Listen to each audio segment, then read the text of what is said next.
शबरी माता जयंती। धार्मिक मान्यतानुसार त्रेता युग के फागुन माह की कृष्ण पक्ष की सप्तमी तिथि को भगवान राम की शबरी से भेंट हुई थी।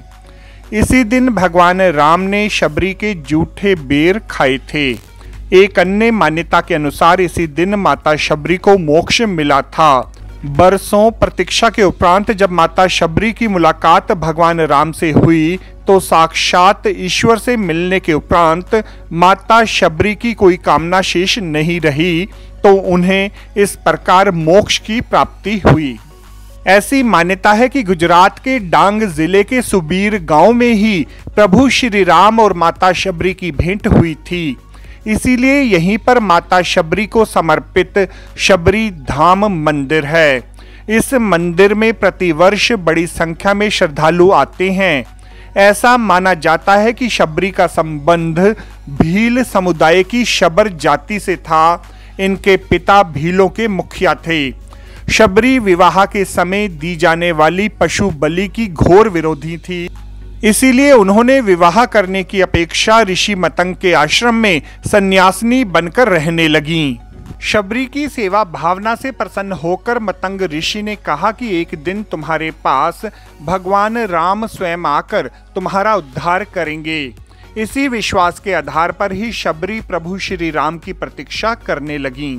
यह प्रसंग इस बात का द्योतक है कि अगर निर्मल मन और दृढ़ विश्वास हो तो स्वयं भगवान को भी भक्त के पास आना पड़ता है। इसी प्रसंग से जुड़ी एक और जनश्रुति भी काफी प्रचलित है कि जब भगवान राम भक्ति भावना में डूबी शबरी के जूठे बेरों का रसवादन कर रहे थे तो श्री राम बीच बीच में लक्ष्मण को भी बेर खाने को दे रहे थे। लक्ष्मण ने भ्राता राम द्वारा दिए गए शबरी के जूठे बेरों को खाने की अपेक्षा फेंक दिया। यह वाक्या भगवान राम को भक्त शबरी का अपमान प्रतीत हुआ।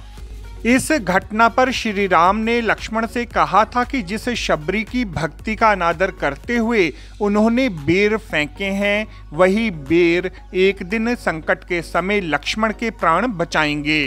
राम रावण युद्ध के समय लक्ष्मण मेघनाथ की शक्ति से मूर्छित हो गए थे। तब इन्हीं बेरों ने संजीवनी बूटी बनकर मूर्छित लक्ष्मण को पुनर्जीवन प्रदान किया।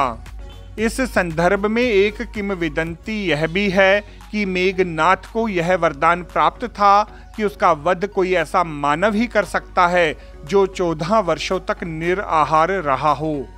इसीलिए लक्ष्मण जी ने 14 वर्षों तक नींद आहार का त्याग करते हुए ब्रह्मचर्य व्रत का पालन किया। शबरी के बेर खाने से लक्ष्मण जी का व्रत भंग हो जाता। इसीलिए लक्ष्मण जी भक्त शबरी के मीठे बेरों का स्वाद लेने से वंचित रह गए। आपको हमारी यह विशेष रिपोर्ट पसंद आई हो तो अपनी प्रतिक्रिया जरूर प्रदान करें।